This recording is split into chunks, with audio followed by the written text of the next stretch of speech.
Allah wahdahu la syarikalah wa asyhadu anna Muhammadan abduhu wa rasuluh alladzi la nabiyya ba'dah.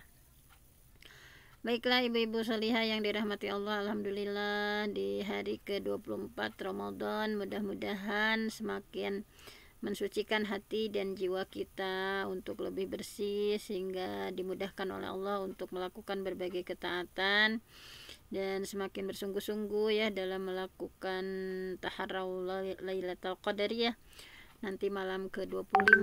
Mudah-mudahan semakin semangat menghidupkan malam-malam ya dalam rangka mencari Lailatul Qadar. Nah, mudah-mudahan kita semua bermujahadah, bersungguh-sungguh sehingga mendapatkan sesuai dengan yang kita harapkan. Untuk hari ini setelah hari kemarin saum hubungannya dengan kesehatan psikologi ya, kesehatan jiwa kita. Hari ini kita akan melanjutkan pembahasan dengan saum, insya Allah akan mensucikan jiwa kita ya dengan nafs. Sekarang hubungan saum dengan nafs. Nah, baiklah, di sini sudah ada slide ya dari guru besar kita Pak Asep. Beliau membahas tentang saum dan penyucian jiwa ya, tazkiyatun nafs dalam perspektif Al-Quran seperti apa. Nah, diawali dari surah Al-Baqarah ayat 183. A'udzubillahi minasyaitonirrajim. Ya ayyuhalladzina amanu kutiba alaikumusiyam kama kutiba alal ladzina min qablikum la'allakum tattaqun. Nah, bahwa saum diantaranya di sini ya untuk mencapai derajat takwa. Nah, di sini disimpulkan dari ayat tadi bahwa saum itu bisa membangun pribadi muslim yang takwa. Dari ayat Al-Baqarah 183 bahwa saum terkait dengan keimanan ya. Ya ayyuhalladzina amanu. Nah, di sana panggilan untuk orang beriman. Kemudian saum juga sudah diwajibkan kepada umat terdahulu. Kita sudah pernah membahas tentang sejarah saum, bagaimana saumnya Nasrani, Yahudi, kemudian saum dalam Islam asalnya itu zaman dulu ya, saum itu maghrib buka, isya sudah saum lagi gitu ya. Nah, tetapi kesininya alhamdulillah dipermudah oleh Allah Subhanahu Wa Taala bahwa dalam surah Al-Baqarah tadi dengan saum itu bisa membangun pribadi yang bertakwa sehingga muslim kafah ya, muslim yang paripurna, muslim yang sempurna ya, itu bisa diraih dengan saum. Nah, bahwa ya ayyuhalladzina amanu ya, tadi kata kuncinya iman, bahwa iman itu adalah adanya kekuatan kata ya, diawali dengan asyhadu an la ilaha illallah wa asyhadu anna muhammadar rasulullah, bahwa kita bersyahadat ya, ada kekuatan kata yang kita bersyahadat, bersaksi bahwa tiada ilah kecuali Allah ya, tiada kita mengimani bahwa Nabi Muhammad adalah Rasulullah SAW, sehingga dari kekuatan kata kita selain dari syahadat ya, kita membaca kalimah-kalimah thayyibah. Nah, di sini dari kekuatan kata itu kemudian menjadi kekuatan makna ya, kita memahami dari apa syahadat, konsekuensinya seperti apa gitu ya. Kemudian dari kekuatan kata yang kita bacakan ya, baik itu asyhadu alla ilaha illallah, asyhadu anna muhammadar rasulullah, kemudian kita memaknai dari makna syahadat tersebut. Kemudian lahirlah kekuatan rasa ya, kekuatan rasa bahwa dari apa yang kita ucapkan, dari apa yang kita fahami, melahirkan kekuatan rasa ya, bahwa dari keimanan ini zauk, rasa kita semakin dekat dengan Allah, perasaan yakin, perasaan tasdiq bil qalbi ya, bahwa hati betul-betul meyakini, membenarkan gitu. Nah, sehingga terlahirlah dalam sikap dan tindakan. Nah, bahwa kata kunci kedua dari ayat tadi adalah ada kata saum. Saum itu mulai dari al-imsak, menahan, Nah, menahan dari apa ya? Al-imsak anil akli wasyurbi wal jima min tulu'il fajri ila ghurubi syamsi.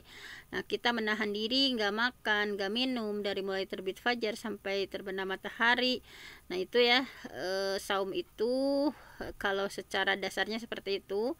Tapi dari saum itu sendiri adalah yang terpenting adalah mampu mengendalikan pikiran, mengendalikan syahwat gitu ya. Kalau menahan itu kan sebetulnya gampang ya. Kalau menahan itu kan hanya dari mulai terbit fajar sampai terbenam matahari kita nggak makan, nggak minum, nggak berjima gitu ya. Tetapi yang paling sulit itu adalah dengan saum itu kita mampu mengendalikan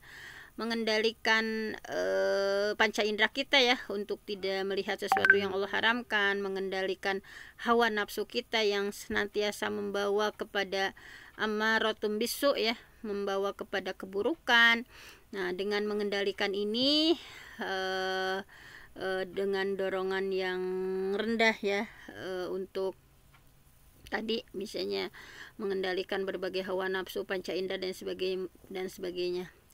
Nah, kemudian sehingga saum itu sendiri adalah ya, bahwa dengan saum kita bisa menahan diri, dengan saum kita bisa mengendalikan hawa nafsu, kemudian amarah dan sebagainya, kemudian mensucikan diri ya, dan bisa mendekatkan diri kepada Allah, dan kemudian sebagaimana tujuan dari saum adalah menjadi pribadi yang bertakwa.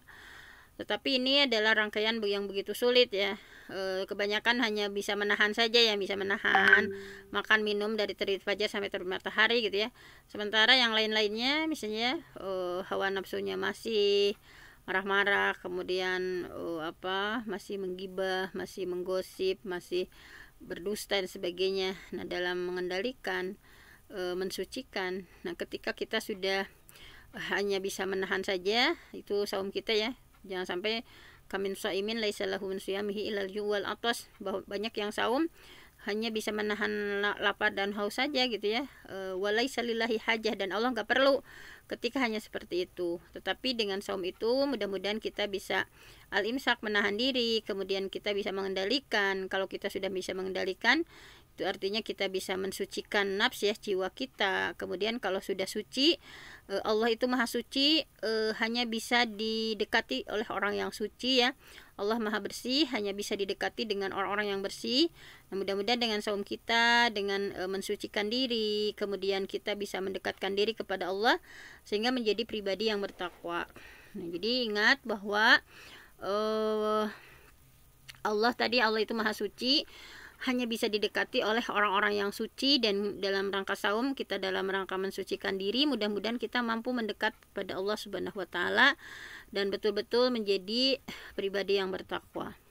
Kemudian bahwa saum itu adalah diklat biologis, diklat panca indera, diklat rasa dan ruhani ya, bahwa saum itu adalah kalau di Imam Al-Ghazali ada istilah saum awam, saum khawas, saum khawas al-khawas ya, khusus bil khusus gitu ya. Bahwa ada saum yang awam atau dasar. Kalau yang saum yang dasar itu tadi yang saum hanya secara biologis saja gitu ya, saum orang awam. Saum yang basic, yang dasar itu ini ya, bisa menahan diri dari tidak makan, tidak minum, tidak berjima dari terbit fajar sampai terbenam matahari. Tetapi jangan hanya berhenti sampai di sana, bahwa saum itu ada tingkat menengah ya. Tingkat menengahnya atau saum khusus ya, ada khusus bil khusus ya, nanti khawas bil khawas. Ini saum yang pertengahan ya, yaitu saum dari seluruh panca indera kita. Panca indera kita ya, mata kita saum dari hal-hal yang diharamkan Allah, telinga kita ya tidak mendengarkan hal-hal yang tidak diridhai Allah misalnya. Kemudian kaki kita, tangan kita melangkah, semuanya ya. Nah, seluruh panca indera kita ikut saum. Nah, mulut kita ya, bahwa ini shaim, aku sedang saum ya, tidak berbicara, menjaga lisan dari hal-hal yang tidak diridhai Allah. Nah, kemudian ada saum khawas bil khawas ya, khusus bil khusus, yaitu adalah nah ini yang tingkat tinggi ya, Itu saum rasa dan ruhani, bahwa akan dibahas hari ini nafs ya. Bagaimana saum nafs ini ya, jiwa kita sehingga menjadi suci, menjadi bersih. Nah, di sini disampaikan bahwa as-shaimin was-shaimat, mulai dari niat ya, niat dari saum itu sendiri betul-betul karena Allah, bahwa dia itu tidak makan tidak minum karena ada keterikatan yang kuat dengan Allah ya, ar-rabbaniyin, ada keterikatan kuat dengan Allah. Kenapa dia meninggalkan makan dan minum dan syahwat itu adalah betul-betul didasarkan pada robbaniin, didasarkan pada ketuhanan ya, bukan karena hal-hal lain misalnya. Kemudian tentu saja akan melahirkan as-sidqu ya. Nah, akan melahirkan kejujuran. Setelah melahirkan kejujuran, kemudian akan melahirkan keikhlasan ya, keikhlasan dan al-mitsaq, komitmen.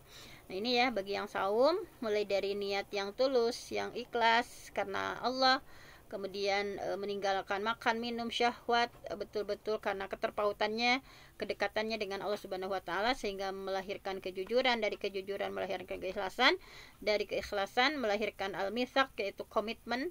Nah, mudah-mudahan kita bisa melewati ya seperti ini. Nah, bahwa saum itu tadi dibagi dua, ada al-muaqqat, ada al-mu'abbad.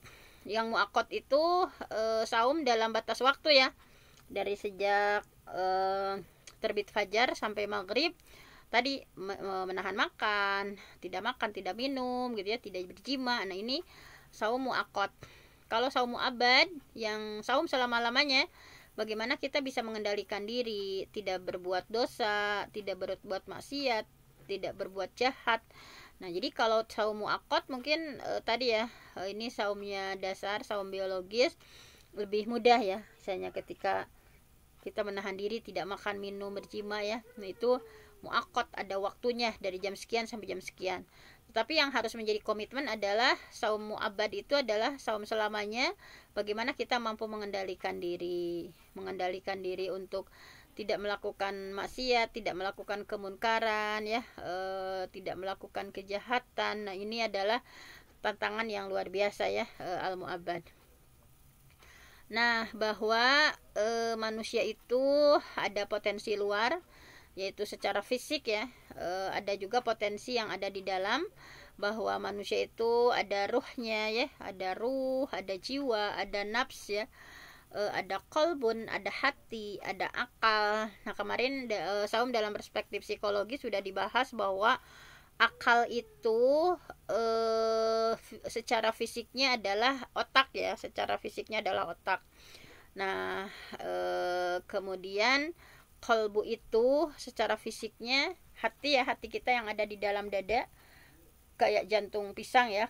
Hati itu di sini maksudnya secara fisiknya itu yang ada di dada sini ya, di sebelah kiri ya. Nah, kemudian kalau nafsu itu kalau secara fisiknya ada di perut dan farji ya.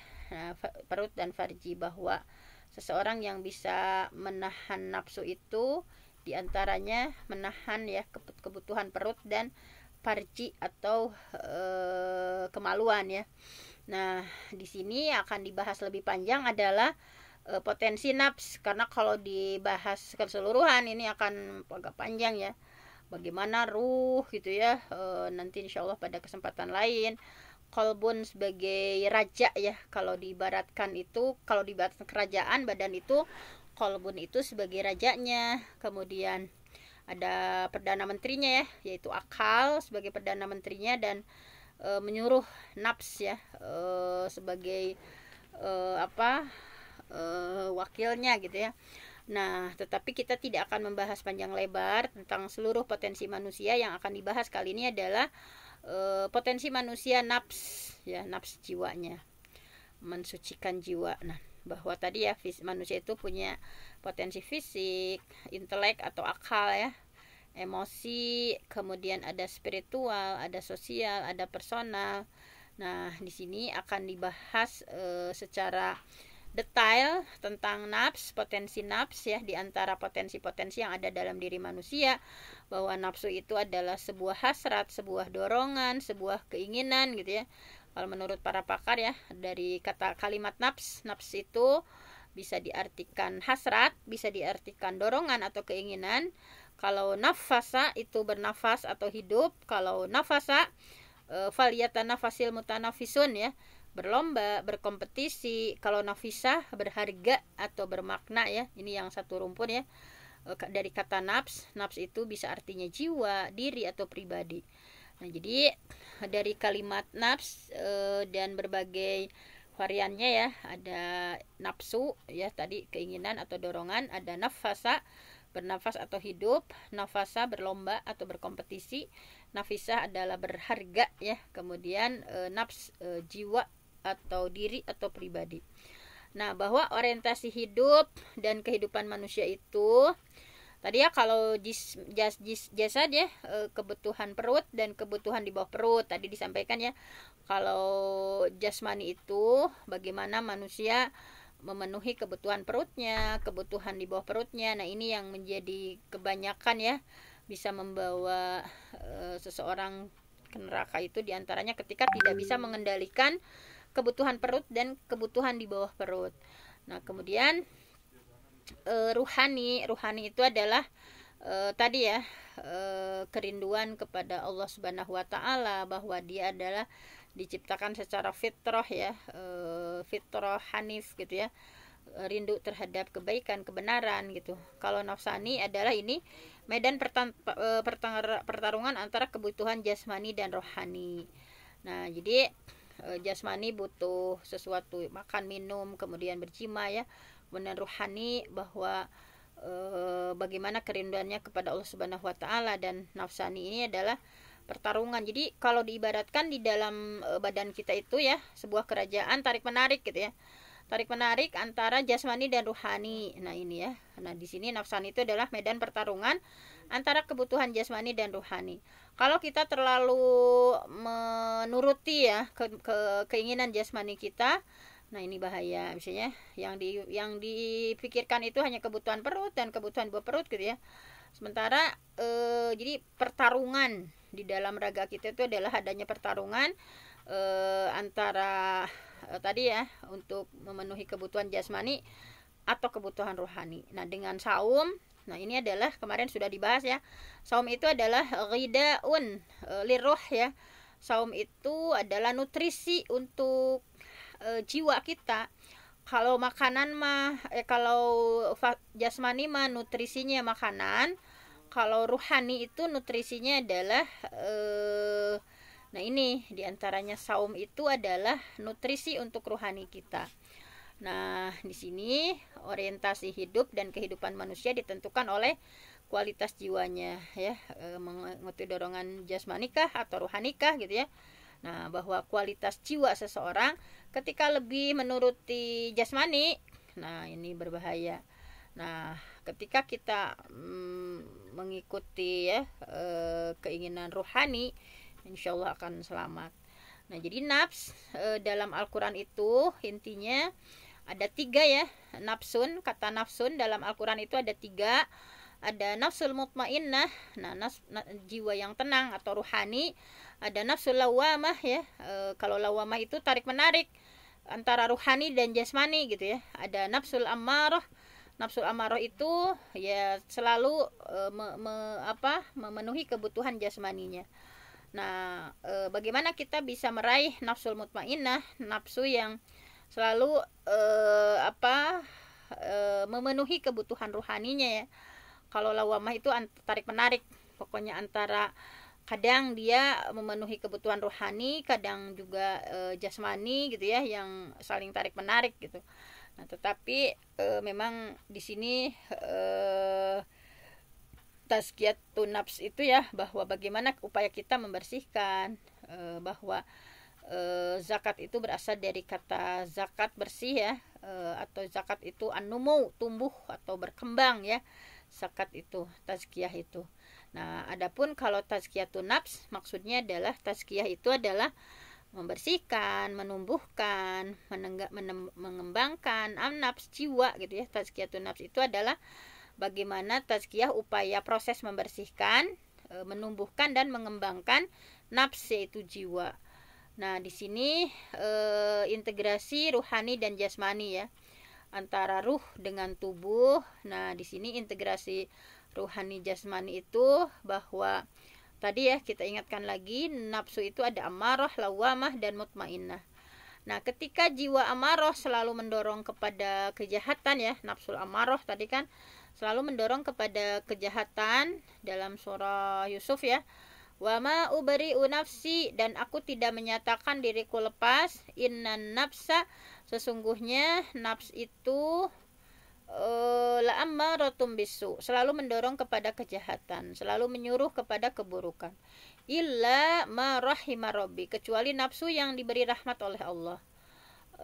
Inna rabbi ghafurur rahim, sesungguhnya Tuhanku maha pengampun, maha penyayang. Nah, di sini Nabi Yusuf ya saat itu digoda oleh Siti Zulaikha ya. Hampir saja Nabi Yusuf juga hamma bihi wa hammat biha ya. Kedua-duanya saling suka sebetulnya. Maksudnya kalau seandainya tidak ada burhan, tidak ada tanda dari Allah, nah Nabi Yusuf hampir saja gitu ya tergoda oleh Siti Zulaikha. Dan beliau menyampaikan bahwa dan aku tidak menyatakan diriku bebas dari kesalahan, wa ma ubri'u nafsi innan nafsal ammaratun bisu, karena sesungguhnya nafsu itu selalu mendorong kepada keburukan. Nah, ya kecuali nafsu yang ma rahima rabbi, nafsu yang diberi rahmat oleh Tuhanku. Sesungguhnya Tuhanku maha pengampun, maha penyayang. Nah, di sini nafsul amarah bisa kita simpulkan ya dari ayat tadi bahwa nafsu amarah ini yang dengan saum mari kita tundukkan ya nafsu amarah kita yang senantiasa mendorong untuk berbuat kejahatan, menilai keburukan merupakan sebuah kebaikan, yaitulah nafsu amarah, bahwa padahal itu sesuatu yang buruk tetapi dinilainya itu sesuatu yang baik. Kemudian tidak menyadari berbuat jahat atau salah ya, bahwa nafsu amarah itu tidak menyadari bahwa itu adalah sebuah kesalahan, itu adalah sebuah kejahatan. Kemudian menguatkan budaya hedon ya, hedonisme, berbuat dosa itu menjadi arus utama dalam pikiran, emosi, dan rohani. Jadi dalam pikirannya itu maksiat gitu ya, dalam pikiran, emosi, dan rohaninya gitu ya. Nah, makanya mudah-mudahan melalui saum yang merupakan menutrisi jiwa kita ya, mudah-mudahan dengan saum yang kita lakukan sebagai nutrisi untuk jiwa kita, semakin menekan nafsul amarah ya, yang terus menerus itu ya mengajak kepada keburukan, bahwa kan keburukan itu dipandang menjadi sebuah kebaikan, tidak menyadari bahwa itu adalah sesuatu yang jahat, sesuatu yang buruk, hedon, kemudian terus pengennya itu berbuat jahat aja gitu ya, pikirannya buruk ke orang teh. Nah, ini kemudian jiwa itu yang kedua dalam Al-Quran adalah nafsul lawamah, nafs lawamah, jiwa al-lawamah, menyesali diri sendiri. Dalam surah Al-Qiyamah digambarkan, la uqsimu biyaumil qiyamah, aku bersumpah dengan hari kiamat, wala uqsimu bin nafsil lawamah, dan aku bersumpah demi jiwa yang selalu menyesali dirinya sendiri. Ayah sabul insan alla najma'i dhamah, apakah manusia mengira bahwa kami tidak akan mengumpulkan kembali tulang belulang? Nah, di sini ada kata-kata nafsul lawamah ya. Nafsu yang seperti apa nafsul lawamah itu? Yaitu tidak punya, nafsul lawamah itu tidak punya pendirian yang kokoh. Jadi udah berbuat jahat menyesali dia. Tadi kan di ayat Al-Qiyamah ya, wa nafsi wa nafs wala uksimu bin nafsil lawamah, aku bersumpah dengan jiwa yang selalu menyesali dirinya sendiri. Ya Allah, kenapa aku begini? Ya Allah, kenapa aku begitu gitu ya? Kenapa aku berbuat maksiat ini? Nah, seperti itu. Tapi ini terombang-ambing, memang tidak punya pendirian yang kokoh ya. Kadang dia baik, kadang dia berbuat buruk sehingga menyesali dirinya. Jadi terombang-ambing di antara dorongan baik dan dorongan buruk. Jadi menyadari bahwa saya ini bergelimang dosa gitu ya. Ada keinginan berhenti tetapi tidak ada dorongan untuk berubah. Nah, ini nafsu lawamah selalu, ya Allah, kenapa saya masih melakukan dosa ini? Ya Allah, kenapa saya masih melakukan maksiat ini? Ya Allah, kenapa saya misalkan masih terjebak pada riba? Ya Allah, kenapa saya masih terjebak pada kejahatan-kejahatan apa ya, misalnya yang suka kesiangan kalau ngajar ya. Ya Allah, kenapa aku teh suka kesiangan gitu ya, misalnya bahwa itu adalah sama dengan korupsi waktu atau apa misalnya. Ya Allah, kenapa saya tuh suka melalaikan sholat gitu ya, sholat itu kalau udah jam berapa baru sholat. Ya Allah, kenapa misalnya sulit untuk menghindari hobi saya yang begini, padahal ini adalah dosa misalnya. Nah, jadi masih terombang-ambing antara dorongan berbuat baikkah atau mau berbuat buruk. Dan dia menyadari gitu ya, bergelimang dosa, banyak kesalahan, banyak kealfaan, sebetulnya ada pengen berhenti tetapi tidak ada dorongan untuk berubah. Nah, jadi masih terus menikmati perbuatan hedonismenya, misalnya senang healing, pokoknya sepengennya itu ya yang enak-enak, yang happy-happy gitu ya. Nah, di sini bahwa aktualisasi dia tergantung faktor eksternal, kondisional, dan situasional.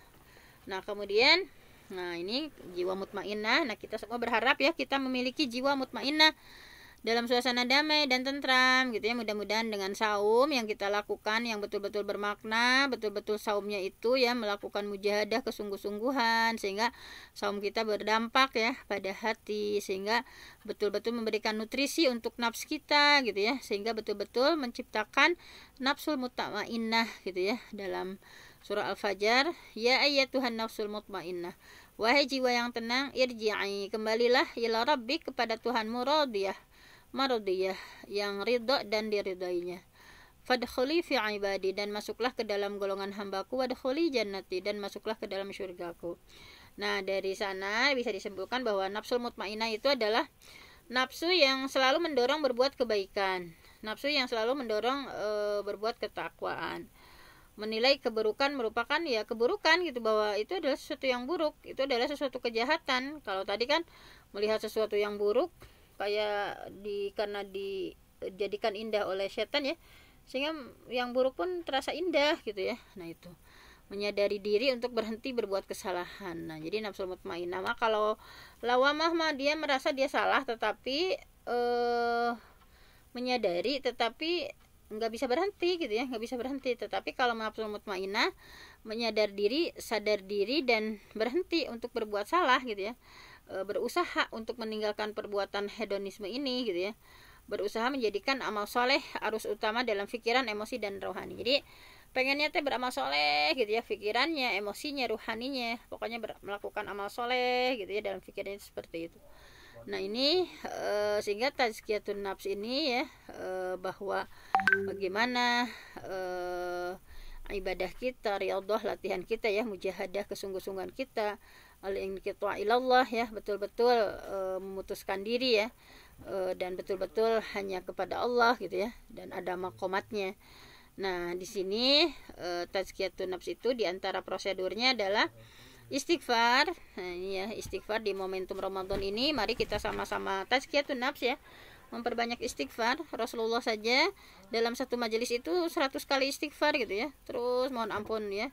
Makanya dalam 10 hari terakhir ini kita dianjurkan Allahumma innaka afuwun, Allahumma ya Allah innaka afuwun, sesungguhnya engkau itu adalah maha pemberi maaf ya, tuhibbul afwa, engkau suka memaafkan, fa'fu anni, maka maafkanlah aku. Nah, ini dengan istighfar ya, doa-doanya Nabi Adam, Rabbana dzalamna anfusana fa illam taghfir lana wa tarhamna lanakunanna minal khasirin. Nah, jadi sambil sahur itu ya kita istighfar terus, astagfirullah, astagfirullah, astagfirullah, astagfirullah ya. Mau istighfarnya Nabi Adam, Rabbana dzalamna anfusana fa illam taghfir lana wa lanakunanna minal khasirin. Taubatnya Nabi Yunus ya, la ilaha illa anta subhanaka inni kuntu minaz zalimin. Pokoknya mulai dari istighfar, permohonan ampun sama Allah, kemudian betul-betul taubatan nasuha ya, taubat bukan taubat samal ya, taubatan nasuha yang betul-betul menyesal, kemudian tidak ingin lagi berlaku seperti itu, dan betul-betul dilaksanakan ya, berhenti dari melakukan maksiat seperti itu. Sehingga dari rangkaian tazkiyatun nafs itu, setelah kita beristighfar ya, memohon ampun sama Allah, kemudian kita bertaubat, kemudian taqarrub ilallah, mampu mendekatkan diri kepada Allah Subhanahu wa taala.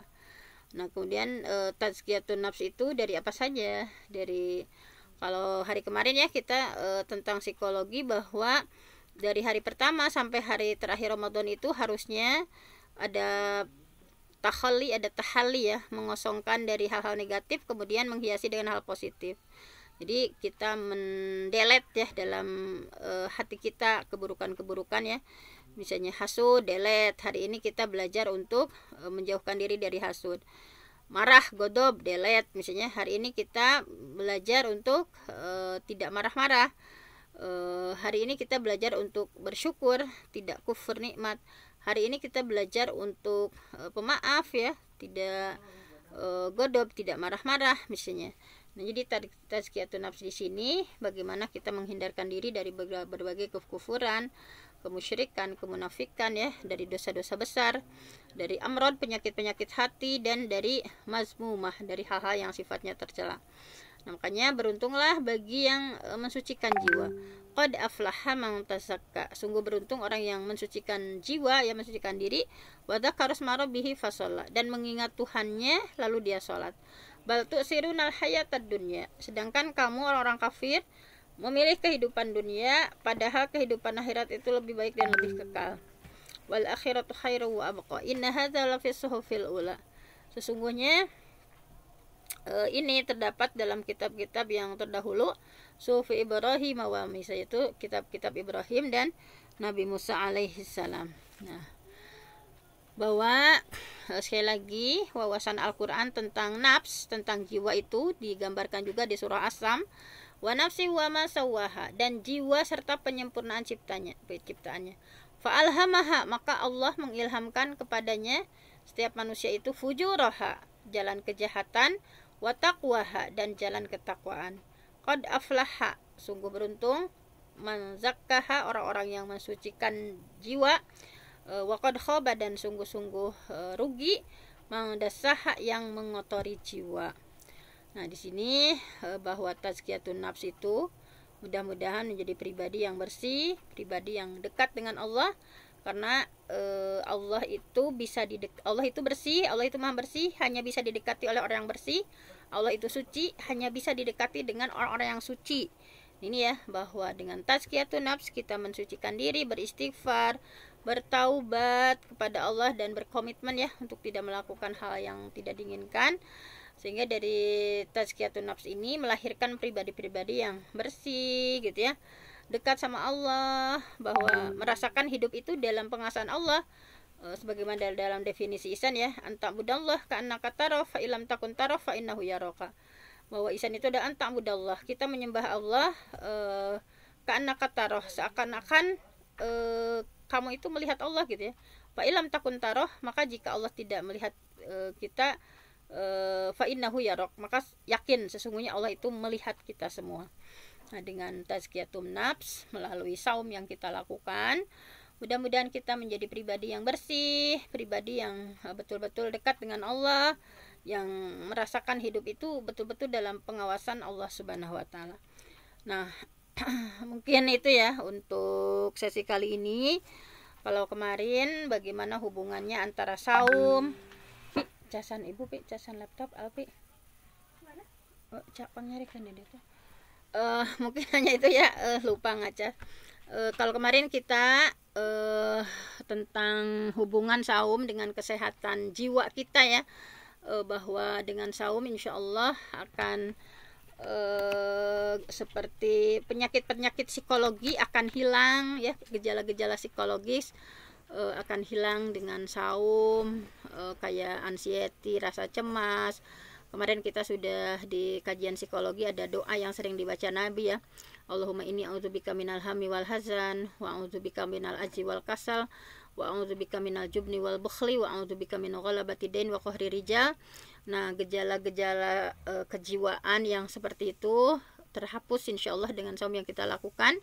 Dan pada kesempatan kali ini hubungan saum dengan kebersihan jiwa nafs ya, bahwa saum itu adalah ghidaun, saum itu adalah nutrisi untuk jiwa kita. Mudah-mudahan jiwa kita semakin bersih ya, dibersihkan dengan saum yang kita lakukan. Bukan hanya saum yang sekedar menahan diri, tetapi saum yang betul-betul mampu mengendalikan. Kalau saum yang hanya sifatnya menahan itu al-mu'abbad ya, hanya kita menahan diri dari nggak makan, nggak minum, dari terbit fajar sampai terbenam matahari. Tetapi kalau saumnya yang sifatnya mengendalikan, ini adalah al-mu'abbad selama-lamanya. Mudah-mudahan dengan saum yang kita lakukan, kita betul-betul mampu mengendalikan diri kita, mengendalikan jiwa kita, mengendalikan hawa nafsu kita, sehingga yang menguasai diri kita ya, karena ini tubuh kita itu seperti kerajaan ya, tarik menarik gitu ya, antara kebutuhan jasmani dengan kebutuhan rohani. Nah, mudah-mudahan dengan saum yang kita lakukan sebagai nutrisi dari kebutuhan jiwa kita betul-betul ya berdampak positif terhadap nafsu kita, yang membentuk nafsul mutmainnah, bukan nafsul amarah ya yang terus ngajak kepada keburukan, dan nafsu lawamah yang udah nyadar bahwa salah tetapi terus dilakukan gitu ya. Mudah-mudahan dengan saum yang kita lakukan membentuk pribadi yang memiliki nafsul mutmainnah ya, nafsul mutmainnah, jiwa yang tenang, yang senantiasa mengedepankan kebutuhan rohani kita ya, bukan dikendalikan dengan kebutuhan jasmani kita. Mungkin hanya itu saja, mudah-mudahan ada manfaatnya melihat saum dari berbagai aspek ya, baik dari aspek psikologi, besok ada yang misalnya dengan aspek tasawuf, aspek kesehatan dan sebagainya, supaya kita semakin memaknai saum kita itu bukan hanya sekedar menahan makan dan minum, tetapi saum kita itu adalah pada intinya adalah bagaimana mampu mengendalikan diri, mengendalikan nafsu kita ya, serendah-rendahnya gitu dikendalikan. Hanya itu saja, mudah-mudahan ada manfaatnya. Saya mohon ampun sama Allah, yang benar datangnya dari Allah, yang salah dari saya sendiri. Aku qouli hadza wa astaghfirullah li wa lakum. Assalamualaikum warahmatullahi wabarakatuh. Waalaikumsalam warahmatullahi wabarakatuh. Bunda Aini sama Bunda Lia aja kayak Bunda ini keluar gitu. Terima kasih kepada Al-Mukarramah Bunda Dr. Hajah Binti yang sudah menyampaikan materi. Mudah-mudahan yang kita pelajari hari ini menjadi ilmu yang bermanfaat, dan mudah-mudahan kita bisa mengamalkannya. Allah mampukan kita untuk meningkatkan ibadah kita kepada Allah Subhanahu wa Ta'ala. Amin ya Allah rabbal alamin. Bapak Ibu jamaah kajian subuh, kita akhiri kajian ini dengan sama-sama baca doa istighfar dan kafaratul majlis. Astagfirullahaladzim, astagfirullahaladzim, astagfirullahaladzim. Subhanakallahumma bihamdika asyhadu an la ilaha illa anta astaghfiruka wa atubu ilaik. Walhamdulillahirabbil alamin. Terima kasih semuanya. Mohon maaf atas kekurangan. Billahi taufiq wal hidayah. Wassalamualaikum warahmatullahi wabarakatuh. Waalaikumsalam warahmatullahi wabarakatuh.